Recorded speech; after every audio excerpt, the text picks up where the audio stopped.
Deputy Muareen O'Sullivan. Could we have order, please? Taoiseach, the issue that I want to address this morning relates to education. And I know we would all like school to be an enjoyable, a stimulating, a challenging and a satisfying experience for young people. But that's not the reality for all young people.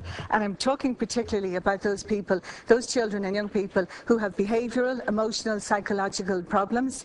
Some children from the traveller community, children from the new communities, and those children who live in chaotic families with dysfunction, violence or addiction. And certainly all of those factors inhibit their educational attainment. So what helps, A, to keep the children in school, or B, to provide out-of-school work that will compensate or make up for not being in school? And the school completion programmes are central to that because they target those young people whom I mentioned. Their aim is to retain children in school at both primary and second level.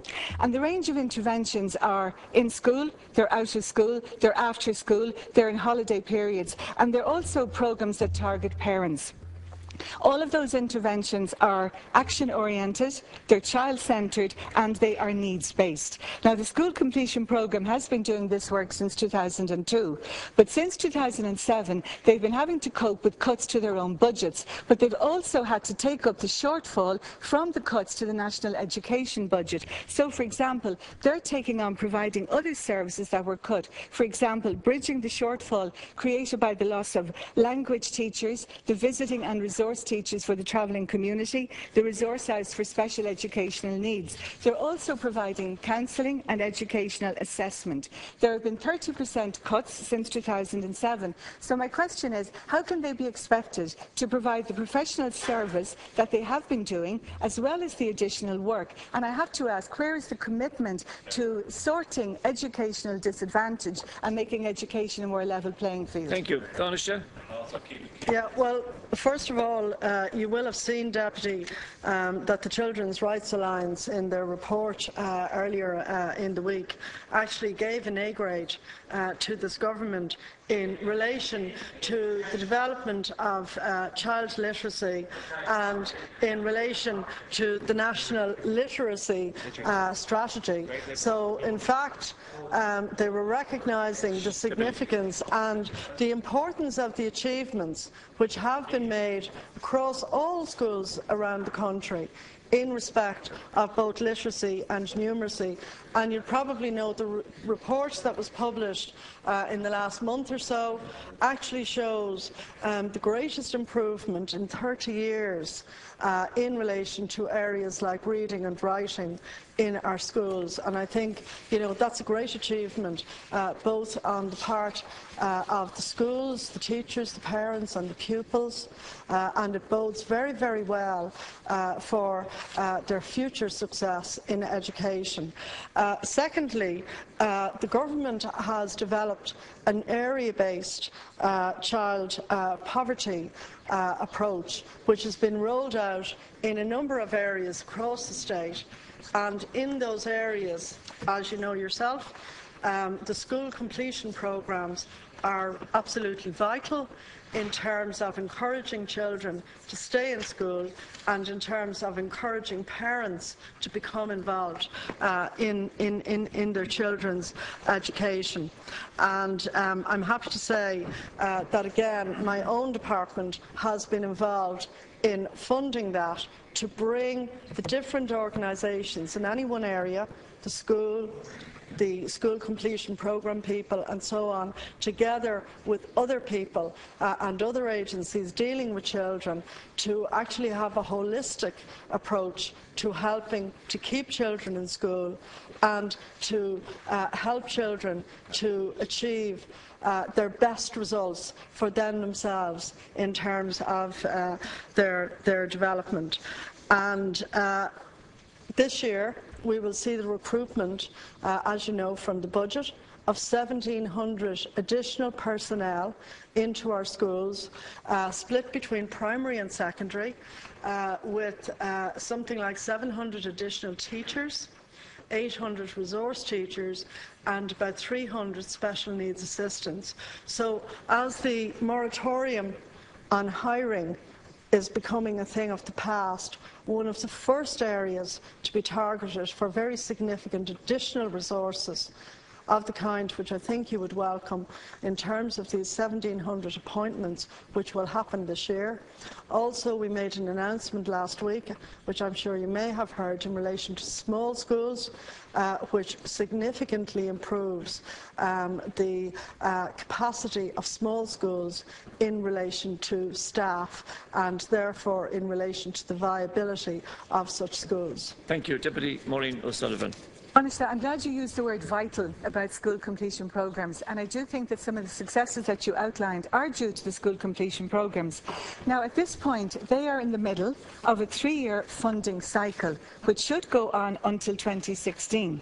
But at their national in-service in November, they were told that that is not the reality. When they were with the Department of Education and with the Department of Children and Youth Affairs, their funding was ring-fenced. They are now with TUSLA and their funding is not ring-fenced. So I'm asking that the funding is ring-fenced and that their work is supported with the most difficult and the most challenging of young people in the schools.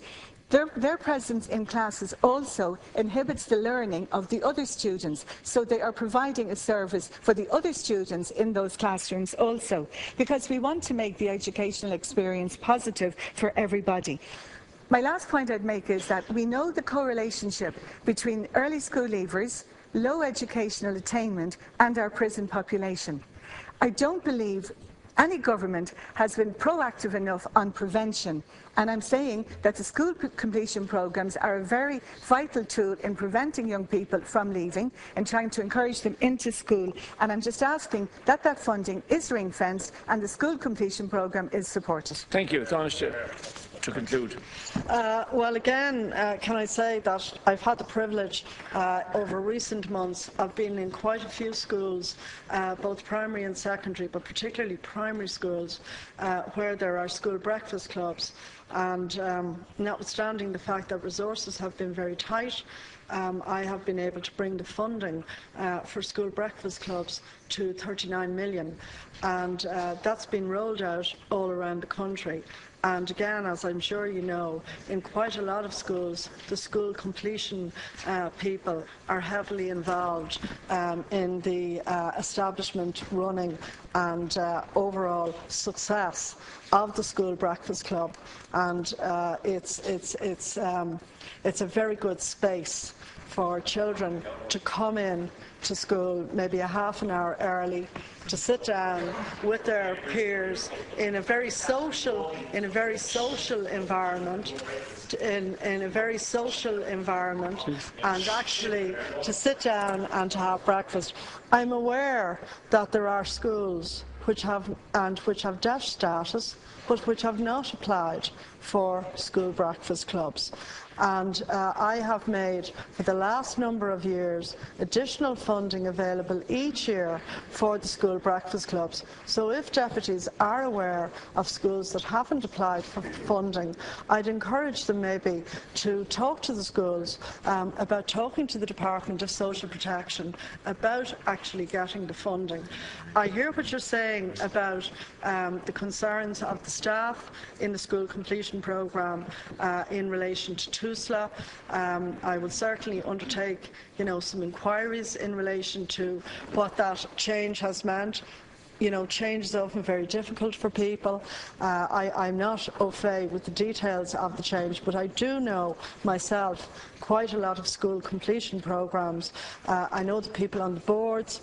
I know the people who are actually working in terms of the school completion programmes, and they do absolutely vital and important work that help children to just have that extra chance to do well in school, and ultimately we hope then to be able to go on to training, to be able to go on to third level education, to be able to get an apprenticeship.